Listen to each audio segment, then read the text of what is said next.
What are they going to do with that middle pick and roll? What are they going to do with CP? Phoenix was just so much more prepared, so much more confident. You got to take away one of the two guys. You can't have all three of Ayton, Booker, and Paul all getting off. So I think these are big challenges because there are no easy answers to the pick and roll game of Phoenix.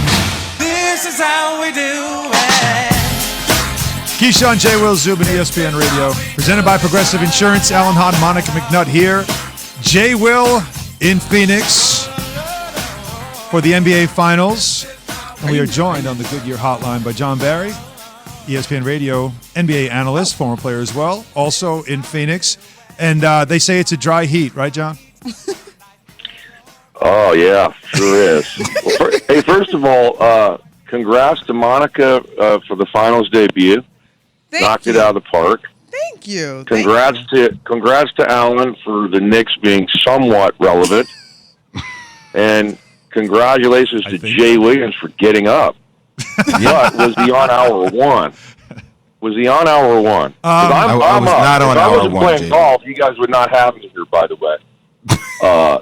And can I get a bite with me saying something? Did I not say anything on the air last night during the game? I hear Montgomery, TJ, Doris, geez, Kestisha, what's the deal?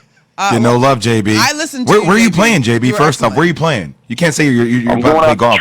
I got True North. We got a 6:27 a.m. time, and then Paradise Valley this afternoon for the second 18. You're going out this afternoon? Wow. Tremendous day. Of course. That's need an umbrella. It's going to be like 110 today. Hey, man. Sunblock, JB. Sun's out. Sun's out. I got to smell the grass. Somebody's got priorities, Jay. I see it.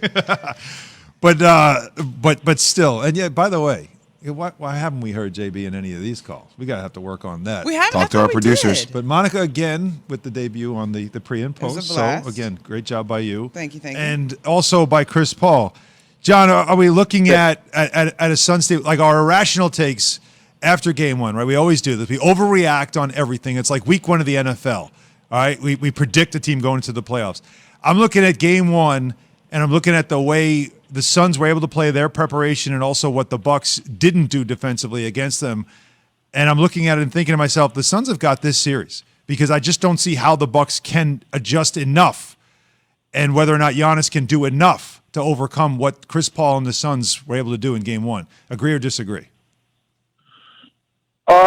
Well, I'm going to agree that I'm not saying that this is over. Remember, you go back to the Atlanta series in the conference final for Milwaukee. Trae Young had 48 in game one, and it's the same play. I mean, it's the high screen and roll. And they decided to stay big in that game one. They switched with Brook Lopez or Bobby Portis or whatever big they use up there, and they got torched by Trae Young. They went to a more switching defense as the series progressed. And then fortunately for them, Trae Young went out. So maybe they do need Chris Paul to go out to have a chance to win. But no, look, they're going to get better. But again, the high pick and roll, you can't give great players the same look. And if you get the same look, obviously we saw Chris Paul just toying with whoever it was, right, whether it be Portis or Lopez or Bryn Forbes got a lot of it too. They're going to have to just change it up. And again, a steady diet of the same thing is not going to work. JB, I was curious, why don't you think we see Coach Bud do more things like, play a box and one or a triangle and two or give you different looks via zone-wise? And I know that Phoenix obviously can shoot the ball, but, just watching those in-game adjustments, why don't you think we see more of that? I don't know. You have a style that you play, and you believe in it, and you just believe that you just have to do it better. I'm with you. I'm trying anything, particularly when a guy's got it going. I want to make the best player not be able to do the things that he does best. What does Chris Paul do best? He plays pick and roll, and he gets in the mid-range. So I'm not going to allow that to happen. It's like I'm not letting Michael Jordan take the last shot of a game.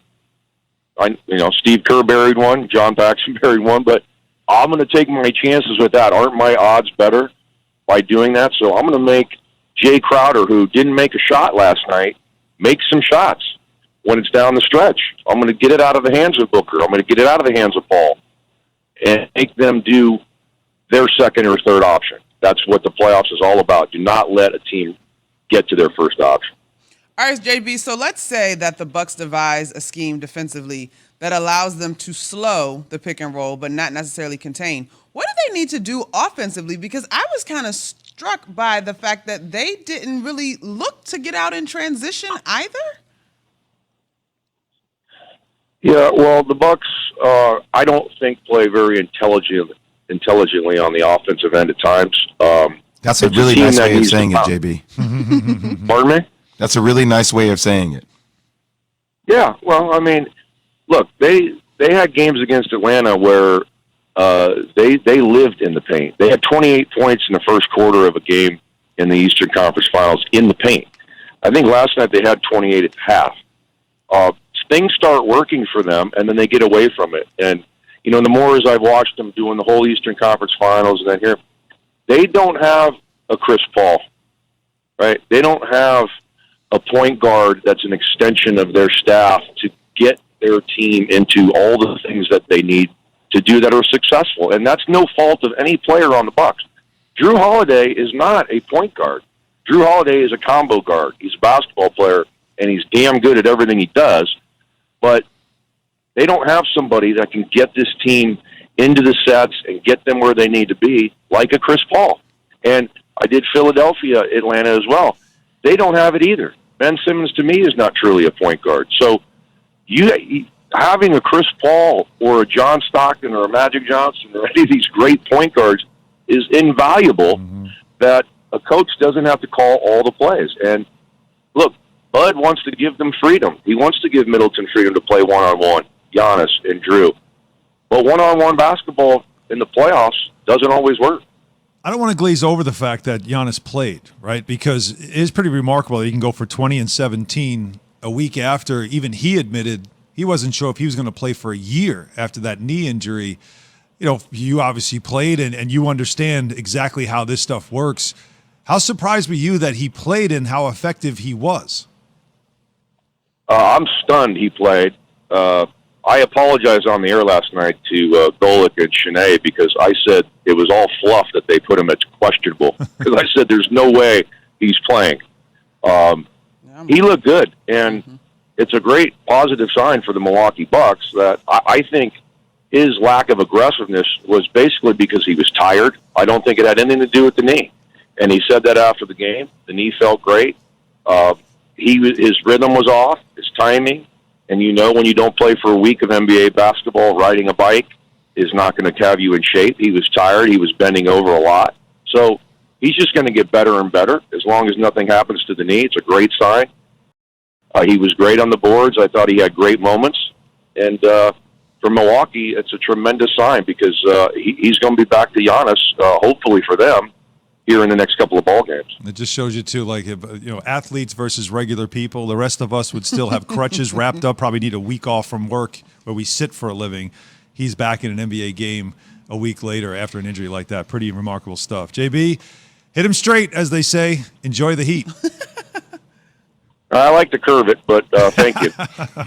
Whatever works for you. John Barry, ESPN Radio NBA analyst on the Goodyear Hotline. So coming up, the road to the NFL training camp continues. Jay, we're 14 days away, Jay. 14? 14! How Wow. confident is Jay that his Giants, the G-Men, could be contenders this year? We'll ask him after I tell you about Indeed.